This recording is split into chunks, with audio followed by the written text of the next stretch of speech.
हमारी संस्कृति, हमारे संस्कार सदा रहें हमारे साथ। सब्सक्राइब करें तिलक। जब शक्ति भ्रष्ट हो जाए और उसके देवता कलंकित, तो शक्ति में बल नहीं रहता।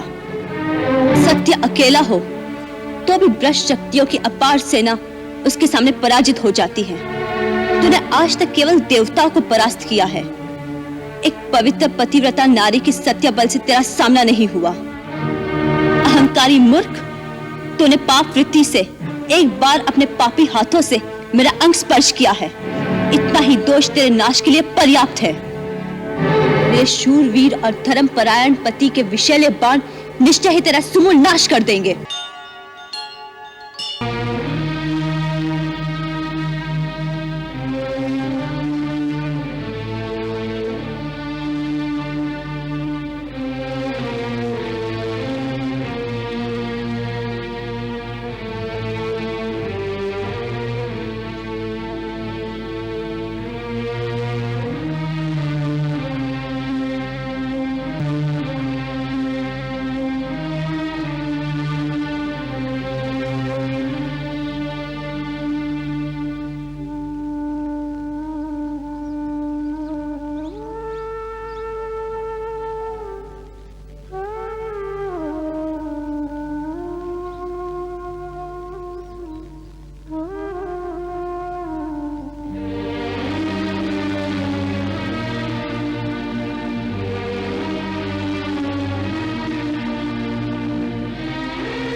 भिक्षान्देहि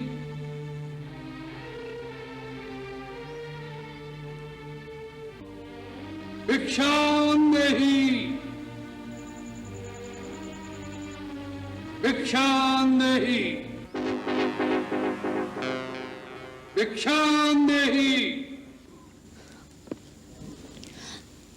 प्रणाम महात्मन। कल्याण हो देवी। हम बहुत दूर से आए हैं और भूखे हैं। तुम्हारी कुटिया देखकर इस आशा से यहाँ आए हैं कि हमें कुछ खाने को मिल जाएगा। अवश्य महात्मन, आप यहीं ठहरिए, मैं आपके लिए यथासंभव भोजन लाती हूँ। देवी, हम यात्रा से क्लांत हैं, हमें विश्राम की भी आवश्यकता है। क्षमा करें, इस समय मेरे पति कुटिया में नहीं है, इसलिए मैं आपका स्वागत नहीं कर सकती। परंतु कृपा करके आप वहीं ठहरिए, मैं आपके लिए भोजन लाती हूँ।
मेरी आपसे विनती है, किसी भी परिस्थिति में राम भैया के आने तक आप अपने चरण इस रेखा से बाहर न रखें।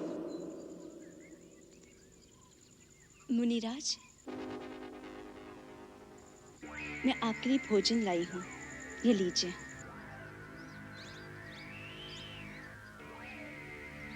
ले आओ देवी। कृपया आप ही को यहाँ आना होगा। अब तो हमने आसन जमा लिया है, यात्रा से थके हुए हैं, बार बार उठा नहीं जाता। जो कुछ देना है यही ले आओ। भगवान, मैं इस सीमा से बाहर नहीं आ सकती, आप ही को कष्ट करना होगा। देवी, तुमको आर्य कन्या नहीं लगती? द्वार पर आया हुआ अतिथि भगवान का रूप होता है, और तुम हमारा तिरस्कार कर रही हो। नहीं नहीं अतिथि देवता, मेरे वहां न आने का कारण आपका तिरस्कार करना नहीं। वास्तव में मेरे देवर मेरी सुरक्षा के लिए एक सीमा की रेखा खींच गए हैं और अपनी शपथ देकर कह गए हैं, मर्यादा की सीमा को त्याग कर बाहर न जाना। इसलिए मैं बाहर नहीं आ सकती। कृपा करके आप मेरी बात का बुरा न माने। बस, बहुत हो चुका। तुम बार बार हमारा तिरस्कार कर रही हो। पहले हमें कुटिया के अंदर आने से रोक दिया, और अब दूर से खाना दे रही हो, जैसे हम कोई पशु पक्षी हो। ऐसा व्यवहार नीच जाति के लोगों से किया जाता है। कोई संत महात्मा द्वार पर आ जाए तो बड़े आदर से स्वयं उसके पास जाकर उसके चरण छूकर भिक्षा दी जाती है। ठीक है, हम तुम्हारे द्वार से भूखे ही चले जाएंगे, लेकिन इस अपमान के बदले हम तुम्हें श्राप देंगे। नहीं नहीं मुनिराज, मुझ पर दया कीजिए। मुझे अपनी पुत्री के समान समझकर मेरी समस्या और विवशता को समझने की चेष्टा कीजिए। हम सब समझते हैं, सब कुछ जानते हैं। हम त्रिकालदर्शी हैं। मूर्ख स्त्री, हम सब देख रहे हैं। तुम्हारा पति इस समय एक स्वर्ण मृग का शिकार करने वन में भागा भागा फिर रहा है। वह स्वर्ण मृग अपने सींग से तुम्हारे पति को एक बार आहत कर चुका है, फिर भी तुम्हारा पति उसके पीछे भाग रहा है। हम श्राप देते हैं कि वही स्वर्ण मृग अपने तीखे सींगों द्वारा तुम्हारे पति को। नहीं नहीं, अब मुझे श्राप मत दीजिए, मैं वहीं आती हूँ। आप मेरे पति को श्राप मत दीजिए, मुझे श्राप मत दीजिए। मुझ पर दया कीजिए, मुझसे भूल हो गई है। मैंने आपकी शक्ति को नहीं पहचाना था, मुझे क्षमा कर दीजिए। जाओ कन्या, हमने तुम्हें क्षमा कर दिया। हम तुम जैसी सुंदर नारी के अश्रु नहीं देख सकते।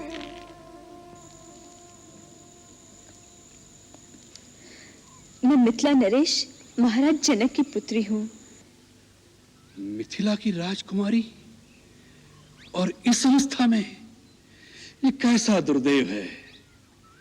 जिस कांचन काया को देख देवता भी लालायित हो जाएं, उसे तुम इस घास फूस की कुटिया में नष्ट कर रही हो। अरे ऐसे नारी रत्न को तो किसी त्रिलोकी के राजा की पत्नी होना चाहिए था। मेरे लिए तो मेरे पति ही त्रिलोकी के राजा है। उनसे बढ़कर और कोई हो सकता है क्या? अवश्य हो सकता है। हम तुम्हें बताते हैं। सीते,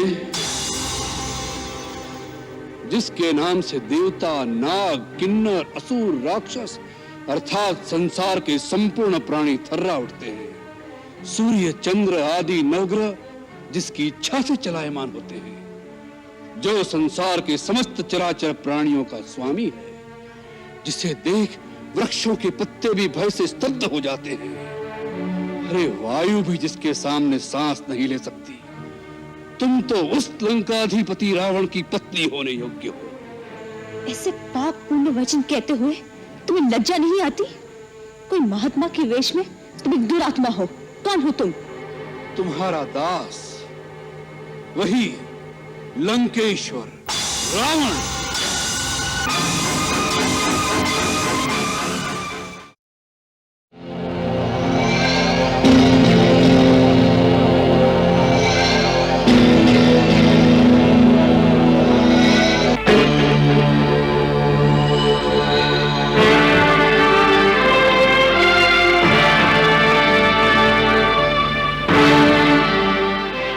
सुना है तुम मरना चाहती हो, परंतु तुम्हारे प्राण लेने के लिए यमदूत तो क्या, स्वयं यमराज भी हमारी आज्ञा के बिना यहां नहीं आ सकते। तुम तभी मरोगी जब लंकेश्वर चाहेंगे। सुंदरी, तुमने अभी तक रावण की शक्तियों को नहीं पहचाना। जिन शक्तियों पर तुम घमंड कर रहे हो, वो शक्तियां तेरे पाप कर्मों के कारण कलंकित और भ्रष्ट हो चुकी है। न केवल शक्तियां, वरन उन शक्तियों का वरदान देने वाले ब्रह्मा और शिव को भी तेरे पापों ने कलंकित कर दिया है। याद रखो, जब शक्ति भ्रष्ट हो जाए और उसके देवता कलंकित, तो शक्ति में बल नहीं रहता। सत्य अकेला हो तो भी भ्रष्ट शक्तियों की अपार सेना उसके सामने पराजित हो जाती है। तूने आज तक केवल देवताओं को परास्त किया है।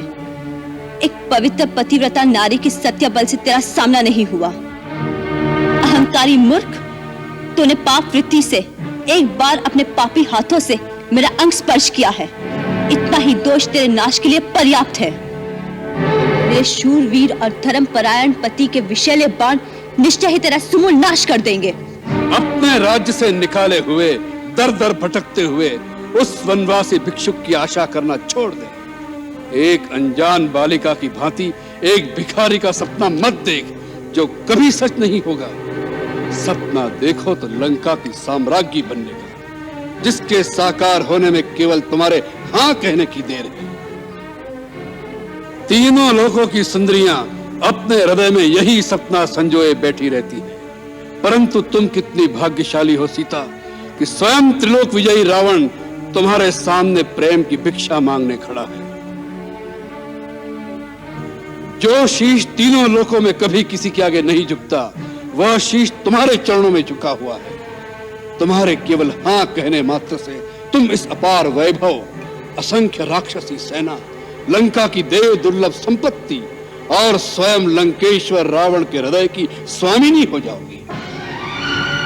वैभव, शक्ति, संपत्ति के मोह में आकर जो स्त्री अपना पतिव्रत धर्म भूल जाए, उससे अधम और कोई नहीं हो सकता।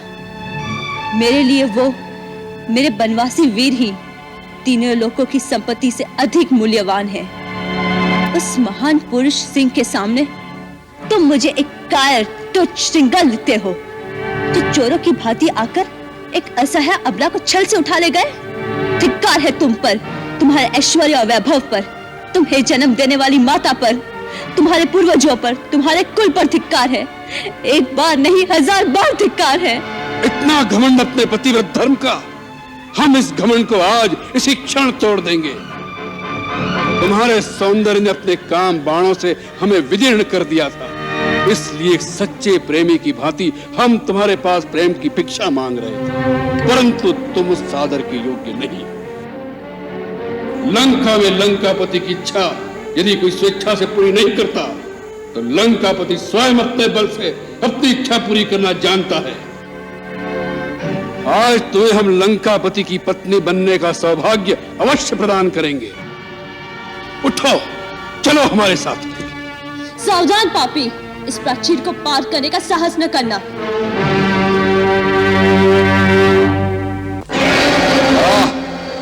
रावण के प्रचंड आवेग को एक तिनके की दीवार से रोका जा रहा है। घास के तिनके को शस्त्र बनाकर त्रिलोक विजयी रावण से युद्ध करोगी? सुंदरी, कामदेव फूलों के बाणों से पुरुषों के हृदय भेदते हैं, तुम एक तिनके के बाण से रावण का वध करना चाहती हो? तुम सत्य कह रहे हो रावण। ये तिनका नहीं, ये एक धर्मपरायण स्त्री के शील और सत्य का अग्निबाण है। ये सीता के सतीत्व की अभेद्य दीवार है। एक सती और पर पुरुष के बीच एक तिनके की ओंठ भी बहुत होती है। यदि मैंने मन, वचन, कर्म से अपने पति से अनन्य प्रेम किया है, तो हे नारी धर्म की मूर्तिमान देवी माता अनसुया, उस तिनके को पार करते ही ये पापी भस्म हो जाए। कितना सुंदर नाटक है सीता। ये बच्चों वाला नाटक छोड़ो और स्वयं उठकर हमारे साथ चलो, अन्यथा तुम्हारे बाल पकड़कर हम तुम्हें घसीटते हुए ले जाएंगे। चलो। सावधान रावण, नल कुबेर के श्राप को याद करो।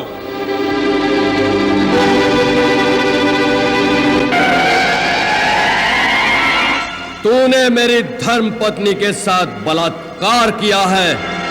मैं श्राप देता हूं, यदि तूने किसी पर स्त्री के साथ उसकी इच्छा के विरुद्ध उसका शील भंग किया तो तेरे सर के 7 टुकड़े हो जाएंगे।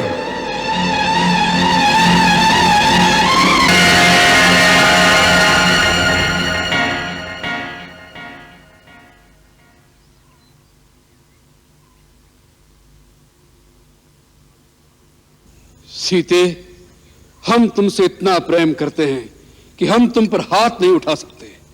फिर जिसे लंका की साम्राज्ञी बनाना है, उसे अपने दास दासियों के सामने अपमानित नहीं कर सकता। आज नहीं तो कल तुम्हें हमारी बात माननी ही पड़ेगी। इसलिए आज हम तुम्हें छोड़ देते हैं और 1 वर्ष की अवधि देते हैं। स्वयं प्रसन्नता से हमारे अंतपुर में आ जाना, अन्यथा हमारे रसोइये सवेरे का कलेवा तैयार करने तुम्हारे शरीर के टुकड़े टुकड़े कर डालेंगे। तुम लोग सावधानी से सीता की रक्षा करना। कोई भी पुरुष या स्त्री हमारी आज्ञा बिना सीता से मिलने न पाए। इन्हें मोती, माणिक, स्वर्ण, वस्त्र, आभूषण, जिस वस्तु की इच्छा हो वह तुरंत दी जाए।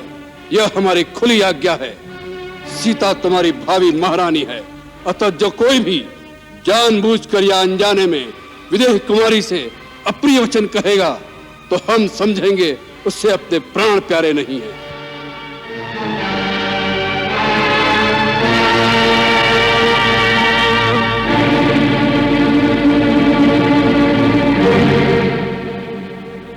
तुम इसका अहंकार तोड़ने का प्रयत्न करो, भय दिखाकर या मीठे वचनों से।